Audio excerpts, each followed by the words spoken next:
Hi. So I think that's 1:15 now, so we'll just get going. Thanks for coming. It's been a great conference so far, and lots of stuff to learn. And today we're going to be giving a talk about user-centric design when deploying Fast Search Server for SharePoint. One of the cool things about being at a conference is that, especially a conference to do with products so big as SharePoint, is that it's massive, and the majority of people here have their own little niche. And my niche is search. And when you put all the niches together, you get a really good overview of the product. So we're going to be talking today about search, and in particular about designing search pages. This is going to be a really non-technical talk, so I'm not going to talk at all about the SharePoint API. I'm not going to talk very much about programming, but it is a talk for implementers. So this is a non-technical talk for technical people. This is a talk that's aimed mostly at people who work at the coalface, so to speak, and have to get their hands dirty and have to deliver search applications on SharePoint. So I think maybe what would be quite cool would be to find out a little bit about the audience and where people are coming from. So one thing that I'm really curious about is how many people here work with actual implementation. If you could put up your hands if you work with implementation. So that's, yeah, a good sort of 90%, if not plus, work with implementation. Okay, that's really great. And of all of you guys and girls that work with implementation, how many of you are external consultants? How many of you work for a consultancy? If you could put up your hands again. Okay, so that's maybe about like 40%. And I guess the rest of you then are internal staff? Yeah. Okay, cool. Well, what we find is that I'm an external consultant myself. And the process that we're going to go into today is really great if you're working in a client relationship. But what you can say is that if you're working internally in a large organization, often, even though you're not an external consultancy, you can, to all intents and purposes, be treated as one. You're expected to deliver.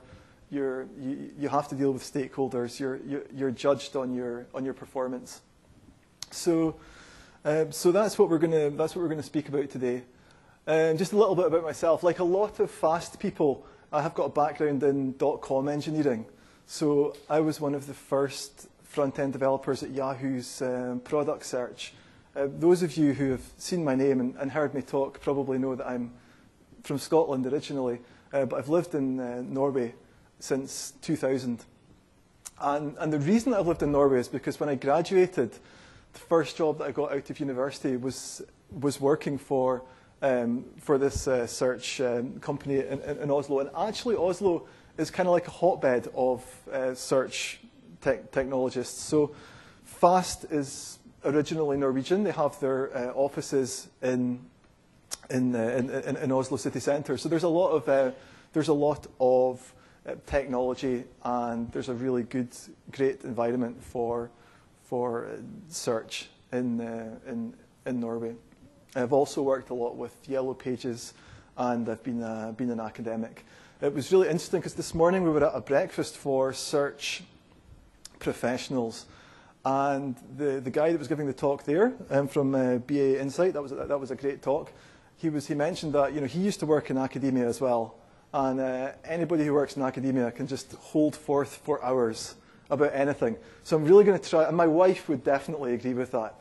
So I'm really going to try and keep it a little bit short here and not go too theoretical.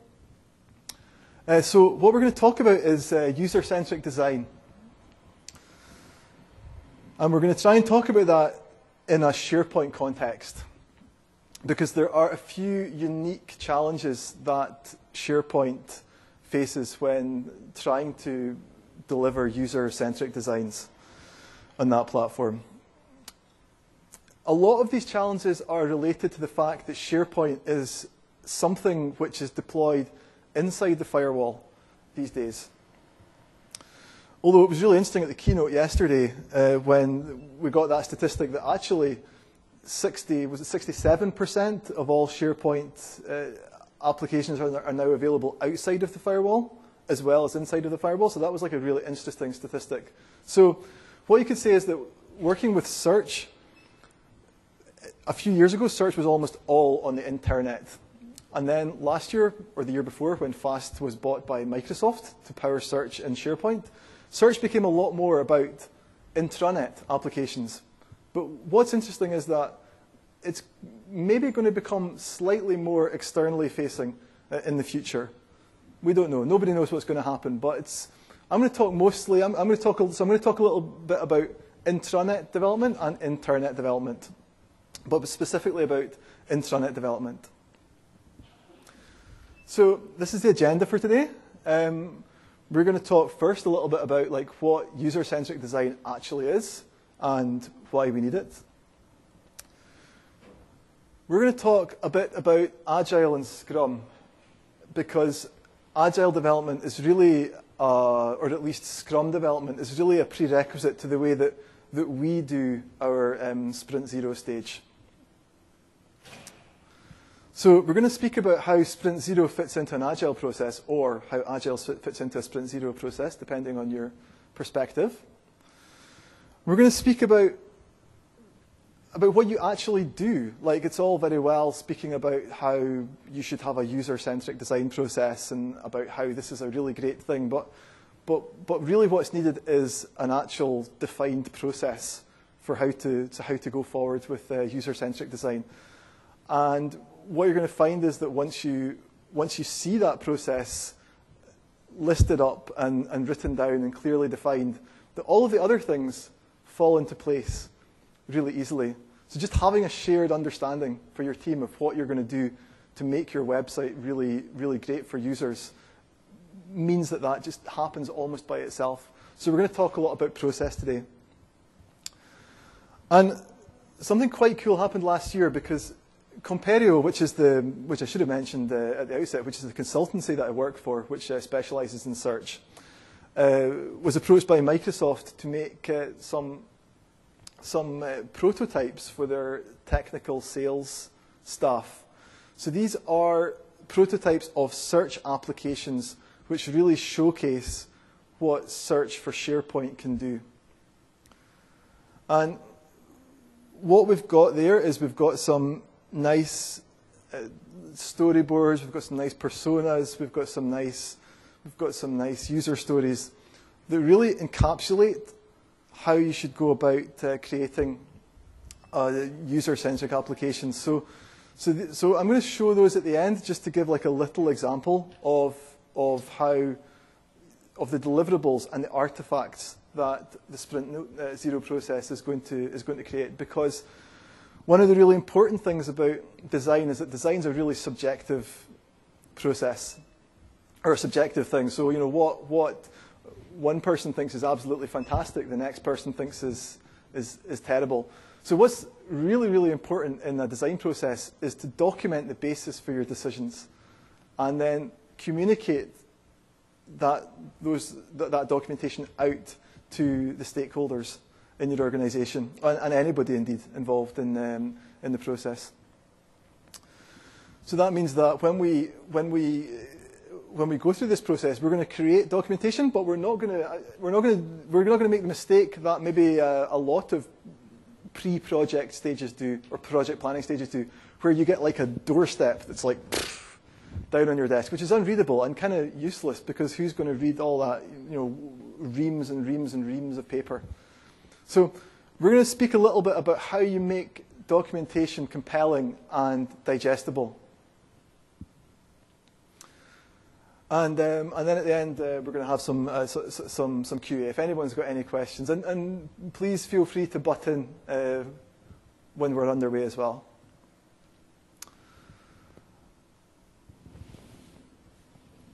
So, what is user-centric design, and why do we need it?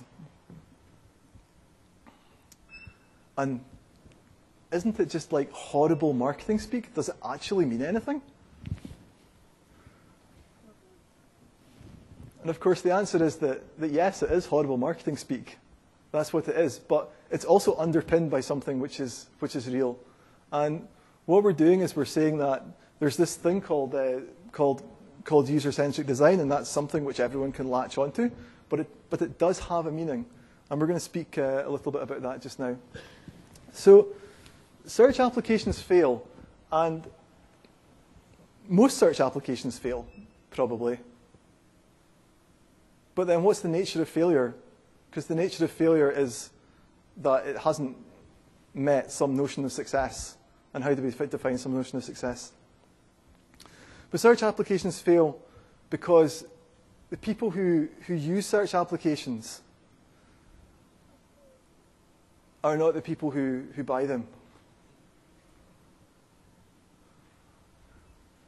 Or the people that build them. And this is a problem that's fairly unique to enterprise software.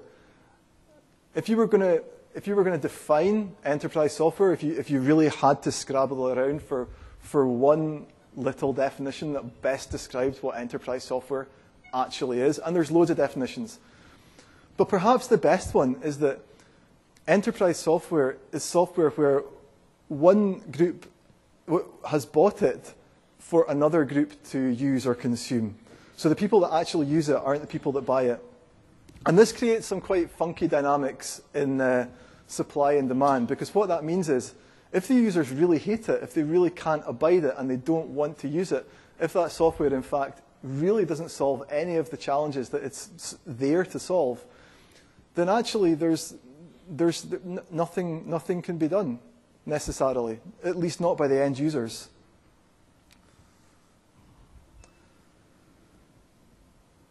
This is So, and of course, the other thing as well is that most of us here, I think, are hackers, and hackers like to build stuff, and we love to build stuff for ourselves because programming is a really creative pursuit, and few things are as satisfying as scratching an itch, finding something that really annoys you and then solving it for yourself. Or maybe finding a problem that's really complicated to solve and coming up with that beautiful algorithm that solves that problem. It's a really satisfying experience to do that. So that's great for us as programmers, but it doesn't always help the people who we're actually programming for. They might have a completely different set of needs and wishes. And our beautiful algorithms aren't solving their problems because we're useless at making interfaces, or there's some other big deficit in our program. So I think a really good illustration of this is anybody here from Oslo? There's okay, hi. That's great. So I thought I would illustrate this point by bringing up the. Do you take the subway? Yeah. Do you have a Flexus card? No. You see, okay. So this is so great. This is perfect. Okay. So I love the Oslo subway. I really like it, and I think that in many ways it's quite Scandinavian. It's really open, and it's really clean, and you can sort of you can like walk on there with like your bike and your kids, and it's really and it goes from places that you want to go to places where you want to go, and it's really great. The only thing about Oslo, about the subway in Oslo, is that it has one kind of major difference, or it had one major difference a few years ago in 2002 to most of the other big subways in the world, and that was that it didn't have an electronic ticketing system, and it was open. So if you go to the London subway, or I believe the New York subway, it's a closed system. So you have to buy a machine-readable ticket, and you put it in the little gate, and then the gate opens, and then you take it out, and then you do the same thing when you get off the subway, I think. Yeah. So the Transport Authority in Oslo thought that, well, if we're going to improve our subway, how are we going to improve it? Well, I know, we'll put on electronic tickets, because that must be a good thing. They have that everywhere else. So surely we can improve the system if we put in electronic tickets. And it will solve a lot of the problems that we, as the Transport Authority, are having. Like, we want to be able to analyse passenger behaviour. We want to reduce fare dodging. We want to be able to follow individuals as they go onto the subway and also as they leave the subway. We think that maybe if the system is closed, it will be more secure, and so on and so forth. But actually, it's been a massive failure. And why has it been a massive failure? Can I ask you? Why? Nobody can use it. Nobody can use the electronic ticket system. It's a really, and actually they've not just slightly failed, they've failed in a really spectacular and terrible way. It's really bad. And if they tried to make the worst system that they could possibly make, I don't think they could have actually made it much worse. I don't think they could possibly have done that. I mean, it is really terrible. It's really unintuitive. It takes a long time to get a ticket. That's not necessarily a problem. If it takes 2 minutes to get a ticket, it's not necessarily a problem. But if your train is leaving in 1 minute, then that is a big problem. So you can't actually, that's too long. The great thing about the old style sort of paper tickets were that you could just stamp them and then it was valid for an hour and you could see the actual stamp on the ticket. So it was actually quite a user-friendly experience, because you could really see you could just take it out of your pocket and see if it's valid, and if it's valid, great, and if it's not, you buy another one. But of course, if you've got an electronic ticket, you can't actually see if it's valid. You need to put it in an electronic validator to see if it's valid, and that's more high tech. That's really great, but actually, from a user's point of view, it's not very user friendly. And there were also these kind of why should a user, like from a passenger's point of view, what value do you get as a passenger from checking out of a bus or checking out of a train or stepping off of some mode of transport? It doesn't actually give you, the passenger, any value back. Tourists, and I should also add old people, are really lost. They essentially can't use the ticket. And another thing is that it's like a sort of the ticket machines themselves are not very nice things. They're just like little sort of terminals with like a touch screen. It's really sort of greasy and horrible because lots of people have been sort of like smearing it. Really difficult to use. Whereas the old ones, these are the old style ones, and I think that they're really nice and clean. They're very visible. There's quite an obvious call to action. You can see the bit where you put in the money. You can see the buttons that you press. Kids love pressing them. It's really easy to understand, and you don't have to speak Norwegian to know what you've got to do. It's really, really easy. So because the system is so hard to use, people haven't used it. And what that means is that because people don't use it, it's not done what it has to do. So that's why you have to look after your users. Because if your users abandon your system, then it's nothing. And the problem here is that this system was implemented with the goals of the administration in mind. And it wasn't implemented with service goals in mind. And because it wasn't implemented with service goals in mind, it's not even met the needs of the administration. They've not been able to cut down on fare dodging. They've not made the savings that they were hoping to make. And they've not been able to actually close off the system because they can't actually switch the barriers on because people are still using paper tickets because people kind of semi-refuse to use the electronic tickets. And this is something which has cost a lot of money, and people have kind of lost their jobs over. So this is what we don't want to do. So what we could say is that user-centric design is no more and no less than making stuff that users actually want. Now, this is a really simple message, and it's almost really not worth speaking about it because it's a self-evident truth. Of course, we should make stuff that users actually want. So what we're speaking about here is, what I've kind of put in a really sort of small brackets here, is a framework for making stuff that users actually want. And that's kind of important. And that's going back to this idea about there being process and a clearly defined path to the goal, so that stakeholders can meet their goals. Now, I think, up to now, maybe I've been sounding a little bit bolshy and a bit communist, and it's all sort of power to the people, and screw those stiffs in the suits and all that. But actually, that's not what we're speaking about here.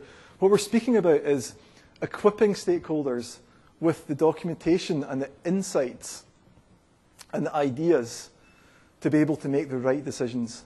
Because ultimately, it's the stakeholders who are responsible if the organization makes the wrong decisions, and it's the stakeholders who lose out.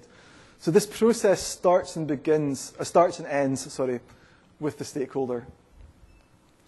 The very first thing that we need to do is ask the stakeholders what their goals are, get insights from the stakeholders about their organization, find out what their success criteria are, and then try to solve those problems.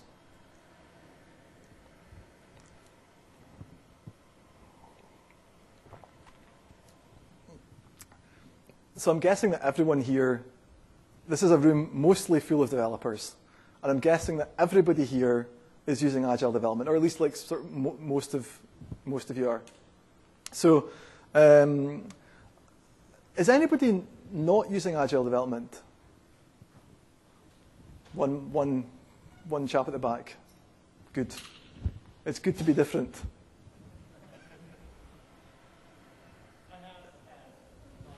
Yeah, okay. Yeah, but that's good. I mean, I think that it's not, I think Agile development is definitely not always applicable, and it is definitely a bandwagon to an extent that people sort of jump onto. And kind of like sort of religious-ish as well, in a way. But anyway, so what we're going to speak about is we're going to speak a little bit about Agile, and we're going to speak a little bit about Scrum as well, because if we're going to have this like the process that we advocate, then you need to fit it into an Agile process for it really to make sense. So this is a project, and a project has a start and an end. And if you're using Scrum, then you take the project and you chop it up into sprints. So that a project comprises of several sprints.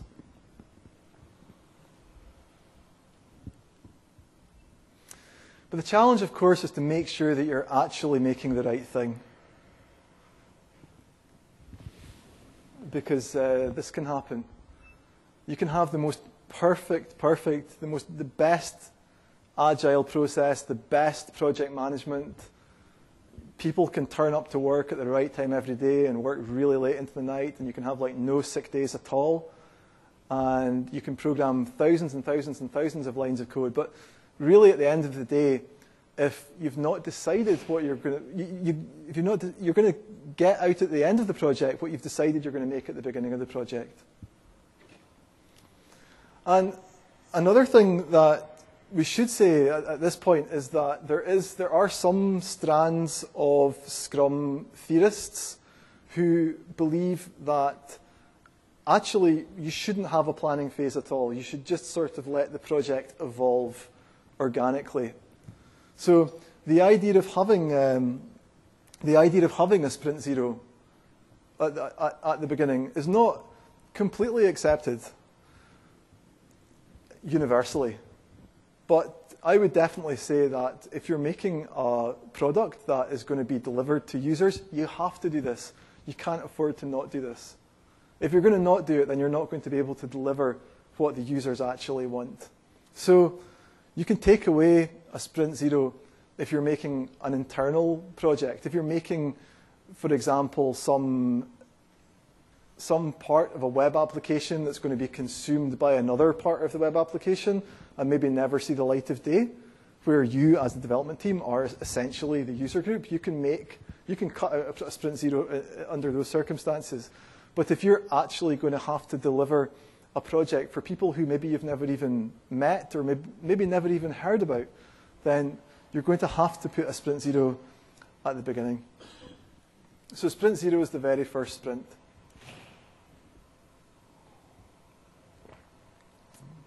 Now,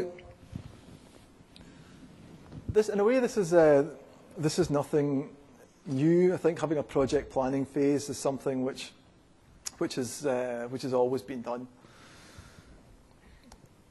And there are many different ideas about what you should do at the beginning of a project. There's many ideas about what sprint 0 should actually be. But what we think is that sprint 0 should be very focused on the user. So what you could say is that some teams are maybe more concerned about like getting technical stuff up to speed, or maybe focusing on other areas of readiness for the project. But here we're saying that sprint 0 should really comprise of 4 distinct phases: analysis, concept development, interaction design, and technology design. And the really important thing to remember here is that we want to have some deliverables at the end. So we're going to have this process, but then we're also going to have a framework for showing that we've been through this process. We're going to leave a trail and communicate what we've found to both the project team and stakeholders. So a really important part of this process is the deliverables. And here's what a suggested time frame for sprint 0 would be. You can say that, generally speaking, sprints are roughly a month long. That's plus minus. That's really a sensible amount of time to have a sprint. And so, for this sort of suggested time frame, we've broken it down into 4 separate weeks. But what you could really say is that that's actually 4 separate stages. And what you might find is that if you have a lot of users, that's going to take a longer time. One sort of a good example of this is that we have a project just now, or in the spring we had a project in Oslo with the Norwegian Post Office. And the Norwegian Post Office is now, in fact, responsible for a lot of different postal operations in lots of different countries. So even though it's the Norwegian Post Office, they have workers in like Sweden, Finland, Poland, lots of countries across Northern Europe, and also some parts of the US as well. So in the analysis part of this process, one of the things that had to be done was we had to go out and interview users about what they do, what their roles are, this type of thing. I'm going to talk a bit about interviewing later.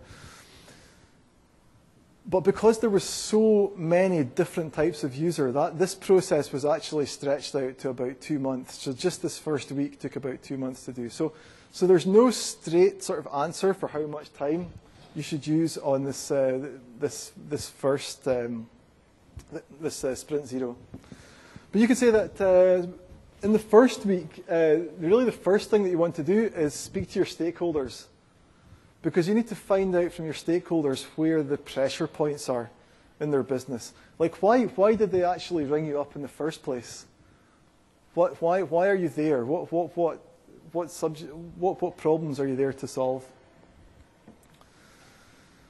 The stakeholder is going to be paying your bills and judging your work. So it's really important to note down the success criteria of the project at the beginning of the project. Which business goals are you going to meet?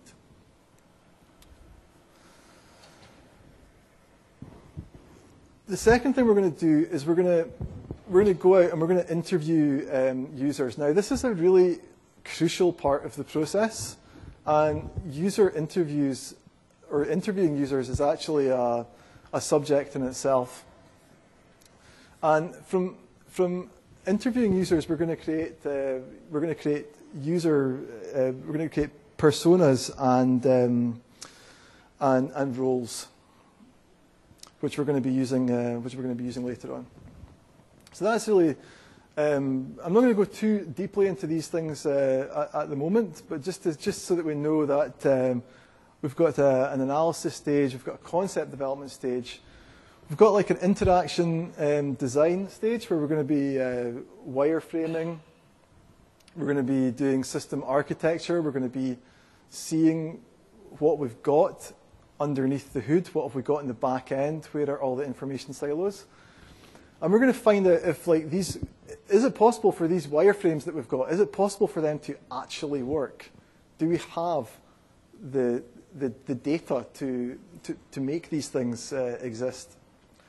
And then at the end, we're going to have a technology design phase where we can where we can actually put this design into practice, actually make some prototypes. So you could say that the very first thing, as we've said, is that you want to do is speak to the stakeholders. And then a great thing to do is to speak with the users. Now, very often, coming into contact with users can be tricky. So when you speak with the stakeholders, what you're going to get is you're going to get a business goal. You're going to get a target probably that needs to be met. And the question, something that can be quite tricky, is to find out, okay, who are the people who can affect that target? Where do I go to find the people that are going to get that number down or get that number up? So what we need to do is first identify the users. Where are they? Who are they? What are they doing? Which roles do they have? Then what we need to do is we need to look at the technology. What is this organization running? What does it have under the hood? And it's really important at this stage to involve everybody. So you need to have representatives from the business, you need to have users, and you need to speak to the tech people. Now, I think that one of the things which is important at this stage is to get the tech people on side. Like, you need to understand what you have in your organization. And you need to, as a consultant, certainly something which is quite important is that you need to sort of show these tech people that you're there to help them. You're there to be on their side. So sometimes it can be quite easy to be, if you come in as an external consultant, it can maybe be to some degree threatening to technical people who are on site, and you need to show them that you're there to make their lives easier and to lift a burden off of their shoulders. And another thing that you want to do here at this stage is that you want to think a lot about cost-benefit considerations. So you might have some really great ideas about what you want to do, but you need to decide, is it actually feasible to do this within the time and budget that we have? Or is it going to take a really, really long time? And what we're going to deliver here is we want to make personas and user stories, data source inventory, and some matrix of return on investment. So has anybody worked with personas very much? Who uses personas here? Yeah, okay, yeah. So for those of you who haven't really looked at personas very much, a persona is like an amalgam of real users. So a persona will be a typical personification of a lot of different people filling out the same role. So one thing that can be a little bit tricky with personas is that there's a really fine line between persona and stereotype. So that's something which it really pays to be a little bit aware of If you wanted to make a persona of a nurse, for example, it might be very easy to have a female 40-year-old nurse. But maybe that's not really fair. Maybe not all nurses are women, you know. Maybe not all stockbrokers are men, and so on and so forth. So one thing that can quickly make these personas quite, especially in a sort of a business environment, is that is that personas can quite often sort of blend into one another. So it's really important to try and differentiate your personas just to make like the stories flow more easily. You want to really sort of think about that. So the second stage that we're going to that we go into is concept development. Now, the important thing here is to see what exists in the data model. Where are the silos? What is the workflow? What is the process for carrying out tasks? What tasks are being carried out? Who's carrying out these tasks? What is this business all about? And the important thing to deliver here is a sketch of the information that is there in the organization. Workflows, ideas of where we can take this. Like what are we going to make? Would it be maybe faster to do things in a more efficient way? And maybe we could even start a little bit prototyping at this stage. Maybe write a little demo that people could try out.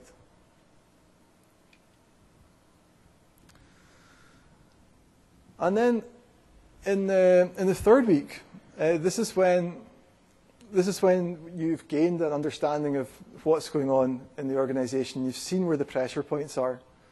You've got maybe an idea of where you want to go. And this is where you go into wireframing and prototyping. Now, one really important thing about wireframing is that you have to really always maintain the idea that wireframes are just ideas. So everyone has to be really aware that these are just sketches and they're not like finished designs, because you're kind of brainstorming. So everyone has to be in this like brainstorm mode. Well, what I quite like to use is that you can, if you go on the web, you can actually download these like design patterns. They're like sheets of paper. They're just templates, and then you can just get a pencil and like, and they're really quick. And that's a really nice way to design. And another great thing about that is that if you also have a rubber, then you can make changes to them really quickly. And if you have a photocopier, then you can. So that's a really nice way to do it. This is really like a horses for courses type of thing. It's just whatever you're comfortable with, whatever works on your PC or your Mac, for example, because that's another thing. Some of the guys that we work with really like Azure with an X. So not the Windows Azure, but Azure, if that's even how you pronounce it. I don't know. But yeah. But what do you like to use? Right, so you use balsamic? Yeah. Because it looks like it's hand drawn, even though it's more data. Yeah. So you still get that same effect for the users. They know this is not the permanent solution. Yeah. So balsamic looks like it's hand drawn, and then it's really obvious that it's not not a permanent solution. I think that's really smart. So I can see that you've done this before. Yeah. Is there anything else about balsamic that you like?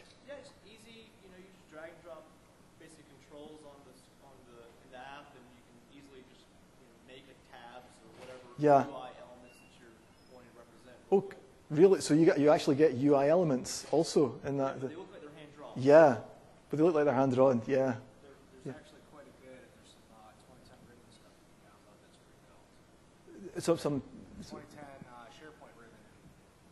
Oh, really? Yes, you get the SharePoint ribbon. Yeah.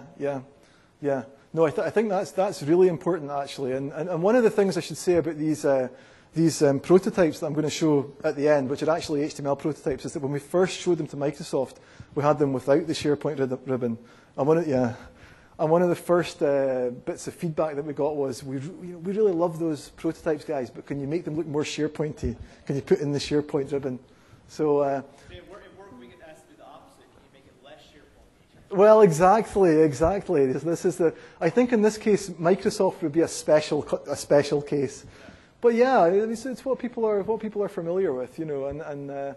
But I think that a good thing to take away though from this is that making pages look less SharePointy is often a requirement. That's something, and it's often something that's quite tricky to do as well. But how? I mean, do you ever make pages that are completely un-SharePointy, or are they always a little bit, to some degree, SharePointy? Usually the pages are still SharePointy because we have the standard master page. Yeah. But they don't really like the way that lists or libraries look, and they may want that data represented as a less SharePointy look or feel. Right. Okay. So lists and libraries can be a little bit of a challenge with SharePoint. Yeah. That's interesting. Yeah. So, and what's really great when we're wireframing is if you can somehow find a way to make wireframes interactive. So this is one example of where pencil and paper doesn't really work, and then you have to use Azure or Balsamic, perhaps, or even PowerPoint. PowerPoint's actually quite okay for this type of thing. And then you can make some little, so then you can make it interactive. And the advantage with that is that you can then run your design past your users before you started programming. So that's a big win. So in this stage, really, you're just dealing with your users, you know, all your stakeholders and your tech people. They're off doing their other stuff, and this is just like a cycle of an iterative cycle of draw, test, get feedback, improve, draw, test, get feedback, improve. So, and this is stage 4 is winding up the process, and by this time, what you're going to have is hopefully you're going to have some pretty nailed hardware and system requirements. You're going to have some well-defined system architecture. You're going to have a data map. So and this is quite important with fast search applications where you're dealing a lot with different content sources, and content processing can be like a big part of. Yes. In week 3, interactive prototype, is that done in SharePoint or outside of SharePoint? No, it's done outside of SharePoint. So I should have been a bit clearer on that part. So the question is interactive prototyping done inside of SharePoint or outside of SharePoint? It's done outside of SharePoint. And the reason for that is that it's much cheaper just to do it outside of SharePoint. So if you just try and mock this up in, for example, PowerPoint, you take some screenshots and you have like a button, and it's like, what happens when the user clicks this button, and then you have another screenshot. Then you can just make that in PowerPoint or in some sort in Photoshop or something, and you don't have to kind of waste resources by programming it. So the big win from this interaction design stage is that you separate the interface from the underlying system. So you could, I mean, but this is very much whatever you're comfortable with. I mean, if you are a SharePoint ninja and you can get up interfaces really quickly, then by all means do user testing in SharePoint. But yeah, but the kind of the takeaway here is really don't do it in SharePoint unless there's a really good reason to do that. Maybe, I guess, if there was some sort of special requirement with dynamic data, if you had to, like I would imagine if you were doing something with news feeds, for example, that's a fairly typical example where you actually need live data because it's sort of coming in all the time, or maybe like some sort of stock ticker functionality or something. But something that has sort of live and changing data would maybe be an instance where you wanted to use some sort of live prototyping environment rather than just a sketch. So, but you also have to keep one eye on technology design, because I'm sure we've all been in the situation where a designer has come up with a really great idea, but it's just not implementable on the rig that you have. So you have to make sure that the technology can support the vision. Another thing here that I just wanted to touch on is change requests. It might be that you've had a look at the data model, you've had a look at the hardware, you've seen what's there, and you've decided that, actually, if we could just add one more database table here, if we could add a field to this database table, or if we need to buy some more servers to beef it up a little bit, then we could make this solution a lot better. And then, so at this stage, what you need to do is you need to find out what the process is for implementing change in that organization. And you need to get these change requests in as early as possible, because I think another thing that we've probably all been up against when we're developing is that everything's going really great, and then you hit this one dependency where you can't go past that point until some external thing is done. So trying to avoid these bottlenecks and these dependencies is really important. So finding out the process for putting in change requests, seeing where technological bottlenecks will occur, and finding out a way to alleviate them early is important. So I just, at the end here, I just want to quickly run through some examples of stuff that we've done, because this is the kind of thing that we're doing day in, day out. And we generate reams and reams of sketches and documents. So this is just, we're just going to really quickly go through some of the artifacts that would be generated by a Sprint Zero process. And then at the end, I'm going to really quickly look at some live prototypes for some search-driven applications with fast search for SharePoint. So we spoke a little bit about user interviews, and as I said, this is like a really, really massive topic, and it's really interesting. And there's lots of different types of questions that you can ask people. But I would say that sort of generally they're going to fall into one of these categories. We've sort of picked like the 10 most common types of questions that you could ask a user. And some of these questions are not really questions, they're more like tasks or other things that we wouldn't normally think of as questions. But I'd say there's kind of two things that all good interview questions should have. And the first thing is that you need to try and ask open questions. So avoid questions that give a yes/no response, because what you're doing is, so avoid questions that would give like a yes/no response or like a one-word response, because you're coming in as a complete outsider to this user's little domain, and you know nothing about it. So it's really important to keep the environment as open as possible. So rather than asking a user, do you like cake, or what cake do you like, you could say, speak to me about cake, for example. What's that? I never built a word. No, haven't you? You don't have kids then? No. Oh God. Yeah. No. Yeah. Well, but that's a really good. But isn't that a good example? Because had I asked you, how do you make cake? You just say, well, I don't make cake. No. Yeah. But had the interview asked, so what do you think about cake? It's good. Yeah, it's good. Yeah. What's your favorite cake? I don't know. Maybe that's a leading question. Yeah, that's a leading question. Okay. Cake. Discuss. So, okay. So there's questions, but some of these questions are also are also. I saw this really great thing on The Apprentice. I don't really watch much TV, as everyone says, and I never watched The Apprentice ever. But there's this really great thing that Donald Trump said. And Donald Trump, by the way, I'm from Aberdeen.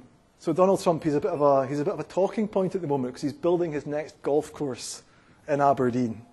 So he's a bit of a sort of anyway. So, and this is very controversial. We're not going to go into that just now. But he came up with one really sort of interesting insight, and that was that when he turns up to a building site and things are going behind schedule and things aren't really working out, who do you ask to find out what's wrong? And he says you go up to the guy with the spade mixing the cement and you ask him why the project's delayed. And 9 times out of 10 you'll get a fairly sensible and insightful answer, because people on the ground are generally quite clued into what's happening in an organization, often in a way that the other members of the organization aren't. So you can dig up a lot of really great nuggets in the user interview process, but you don't necessarily know what you're going to get. So it's important to always leave this process as open as possible, and put the user in the situation where they feel like they can say anything that they want. So make small talk, but don't make too much small talk. Put the user at ease, but don't speak too much. That's another thing as well. Don't be afraid of silence, because if you stay quiet, then the user will eventually come up with unsolicited information, which might be really useful. Another really sort of quick thing. I'm not going to talk too much about this, but another thing which I think is really important is that, so mostly when you go into a process like this, you'll have some sort of form, and you'll have thought before about the type of questions that you're going to ask. And some of those questions will be really open, but you will generally be recording like an answer to each question. And what's really cool is definitely have that, and definitely keep it, because you're going to have to show it at the end. But also have some takeaways. So there might be things which you just took away from the whole session that weren't necessarily an answer to the question. So you might have noticed that you might have observed something which the user maybe wasn't aware of or didn't think was relevant at the time. So think a little bit about takeaways as well. User seems tired, for example, or roof is leaking, and then what you're going to do is develop personas. So you're going to take your user interviews and you're going to make an amalgamation. So if you interviewed like 10 account managers, then you could sort of say that, well, they're generally sort of 20-ish and female, and they have this level of education. And every persona is essentially a sort of collection of two things, a collection of roles and tasks. So the role here is an account manager, but I think it's important to bear in mind that roles can also be things such as impairment. So maybe visually impaired could be a role. So, or it could also be people, parents, for example. Parents could, so this individual could be probably not a parent, but maybe visually impaired for the sake of argument. So roles can be like titles or job titles, but roles can also be other things to do with the individual. So this is a typical persona. Here's an example of a data set. So we spoke a little bit about data modeling. This is like what we're kind of showing here is we're showing a little bit about, this is, probably can't read this, but this is like documents, customer, equipment, employees, internet, and then these are all the information stores that But this is so that's just the kind of thing that you could deliver. Brainstorm. I'm sure everyone's has or has had a board like this somewhere in the office. It's really great to take pictures because you think you're going to remember it and then you forget it. So it's good to take pictures of your brainstorming. This is actually this is what eventually became Contoso Bank. So this is one of the prototypes that we're going to show at the end. Here's some wireframing. This is Azure that developed this. it's really important to keep your wireframes, well, I don't know if it's really important, but a really good tip is to keep your wireframes in black and white, because a trap that I've certainly fallen into a couple of times is showing basic designs in color, and then people think, oh, that's just a terrible design. They don't really experience it as like a sketch or as a preliminary design. So it's great to try and keep wireframes as wireframes, because a wireframe should by definition be black and white, so just good to bear in mind. Gradually, of course, you can flesh out your wireframes. Here we've got some nice search patterns. We've got some refiners on the side. We've got, these are unchosen refiners. These are chosen refiners. Search result hits. The search tally. Popular searches. And a box called "What Do You Have in Your Fridge?"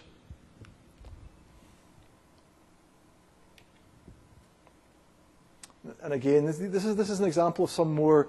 So the process that we're going through here is we're fleshing out wireframes and getting feedback on them.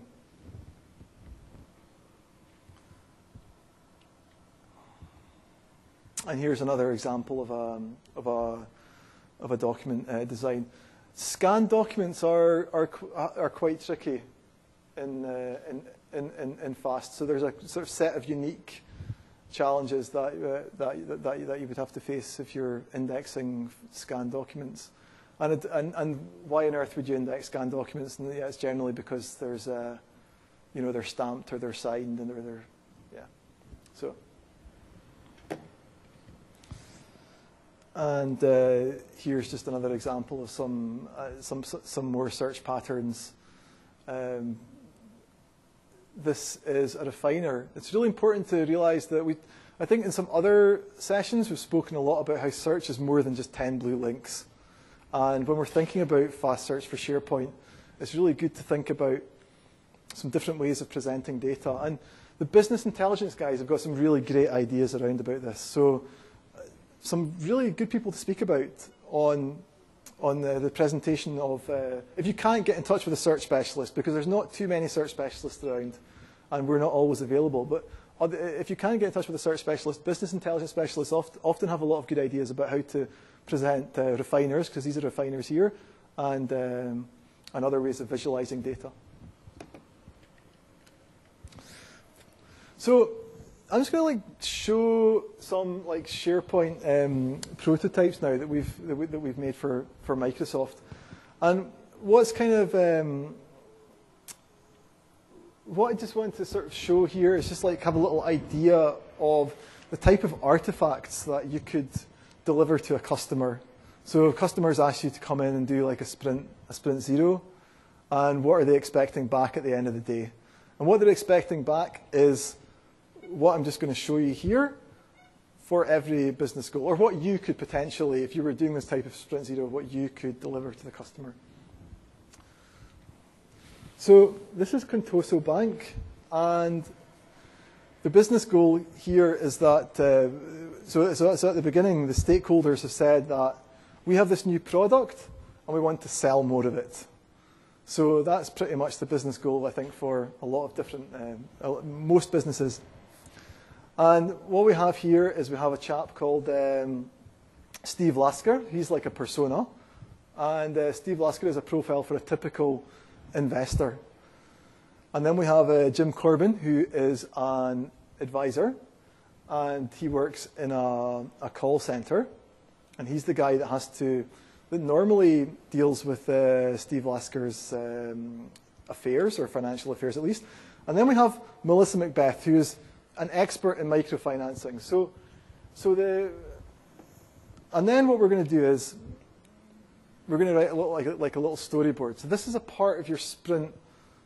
This is something which you would have come up with in your analysis stage. This is like what happens. This is a specific story, a user story about what happens when somebody tries to buy microfinance. Like, what's the process? What system do we have to put in place to enable microfinance to be sold? So I just want to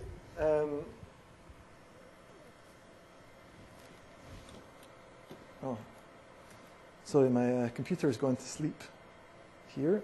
So I'm just going to... No.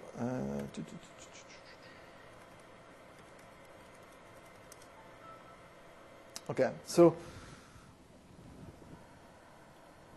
is that okay? So here is here's the Contoso Bank, and this is like a prototype for a fast search for SharePoint applications. This is like a really typical fast search for SharePoint application. And what we want to say is that the goal here is to sell microfinance. So we have a little storyboard, and our storyboard, if you is here, and the storyboard goes that Jim, who is the guy working in the call center, receives a phone call from Steve, who's the investor with a considerable fortune to invest, and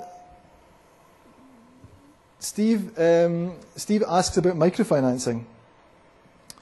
So Jim really stresses that this is not something which he's like familiar with. He's like most of these advisors aren't really dealing with microfinancing. They're mostly dealing with like stocks and shares or whatever. So he's like, well, microfinancing, oh, that's new for me. So he says, well, Steve, I don't really know anything about that, but what I can do is I can have a look around. I can ask some people here, and I can get back to you before the end of play today. So he begins to type in microfinancing, and then he's like, oh, microfinancing or microfinance? Which one do I pick? So microfinance. Oh, no, it wasn't microfinance, but we've put in a synonym between microfinance and microfinancing. So this is quite important to realize that users, they don't always differentiate when they're searching for stuff. They don't always differentiate between word forms. It's important to put synonyms in your search index. So microfinancing. And then Jim can see that the search results are divided into logical sections where all hits are categorized as documents, products, or people. So Jim can also see information about microfinance from external content sources categorized as either articles, news forums, or blogs within the same search results. So Jim clicks on people, and he sees that John Smith is the dude for microfinancing. John Smith is the guy who knows everything about microfinance. But unfortunately, because in this people search, John Smith has the highest, he's got the highest search result for microfinancing. But he can see, because this is a fast search for SharePoint application, he can actually see that John Smith isn't available. So people search and fast search for SharePoint is quite nice. But what he can see is that hit number 2, Melissa Macbeth is available. So if he clicks on Melissa Macbeth, he can see that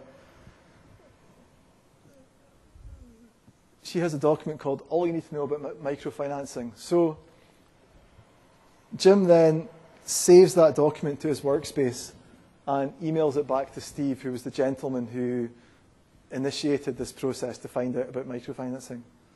So the outcome is that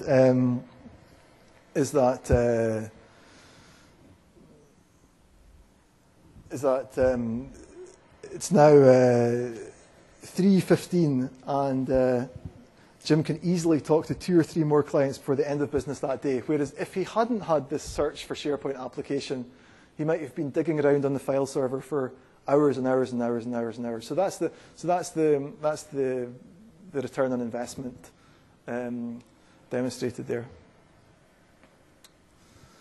So one thing that I just want to say about these prototypes is that this prototype here is not actually fast search for SharePoint. This is jQuery. This is done with jQuery templates.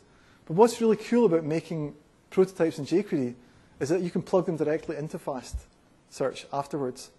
So this again is a much cheaper way of developing user-centric designs, because you can develop them independently of the fast search server. But because you've done your due diligence in the beginning of the process and you know which data sources are available, then that's okay. So that's what you can do. Now, I just want to really quickly, I can see that we're running out of time here, so we have some we did a similar prototype for Contoso Consulting, and these are the personas for Contoso Consulting, and this is the storyboard. And we also have a similar one for Contoso County, and a storyboard and a corresponding prototype. So these are all prototypes that are available to the technical salespeople at Microsoft for selling fast. So they're kind of out there, and they're quite nice to just get a look at, see how the templating language works, and get a look at some search design patterns as well. So that's all I was thinking about saying today. Thanks for coming again. If you want to find out more about user-centric design, then please log on to nuggetscomperiosearch.com, and we have a lot of stuff there. I have 2 other colleagues that are really interested in user-centric design. They write a lot of articles, do a lot of work on this sort of stuff. So and do check out nuggetscomperiosearch.com, and do also drop by for a chat at the Comperio booth later. And once again, thanks for coming.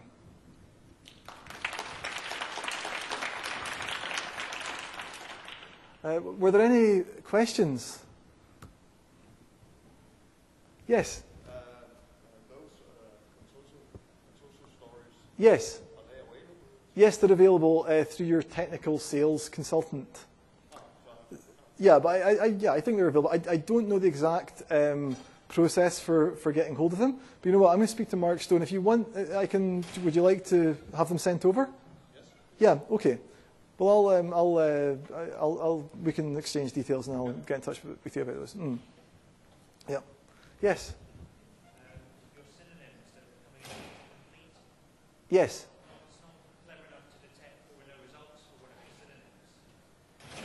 Are there any solutions around that? Because one of our clients is admitting that our synonyms are coming up in autocompletes that have no results or fewer results. Right. Yeah. So your synonyms are coming up in autocomplete, and then they're giving no results. That. Oh, right. Yeah. That wouldn't happen in a live SharePoint thing. That's actually because that's a failure of jQuery. So that would never happen. But you say you've seen it out in the wild. So the question is, sometimes when you're putting in synonyms, you might get a blank result set for a synonym. Was that the question? Yeah, it's just more around tying in the past synonyms with an autocomplete. If you do that, then Yeah. So that was you're right. That did happen there. That's kind of like a bad example because I was meaning to press the other one, but I got a digit. Yeah, but that wouldn't actually happen in the wild, because if you have a synonym, then you'll normally get automatically directed to yeah. Yeah. So you could have so a two-way synonym might resolve that. So you have one-way synonyms and two-way synonyms. A two-way synonym will give you, if you have like car and automobile, they're synonyms. If you search for car and it's a two-way synonym, then you'll get all the results for cars and all the results for automobiles. But if you had a one-way synonym, then you would only get all the results for automobiles. So maybe that, yeah. I think it's actually more, the did you mean is not a synonym, that's actually doing a spell dictionary, isn't it? So Yeah. spell dictionary, that probably doesn't tie into what the results are. So it's sort of disconnected, so that's... Yeah. You're going to get a lot of, yes, so the did you mean is looking up a dictionary rather than a synonym table, and that's correct. That's how it works. So did you mean and auto-suggest are like two different things, yeah.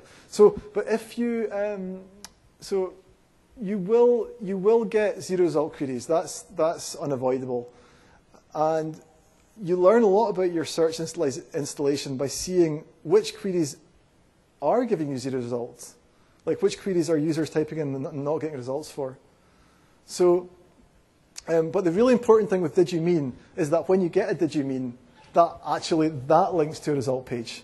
Because a one gotcha is having a did you mean that leads to an empty result page, and that's something which you definitely shouldn't have. So in fast search for SharePoint, that problem's actually solved out of the box. But if you're using fast ESP, then you're going to run into that problem. Is this a fast ESP solution? Yeah.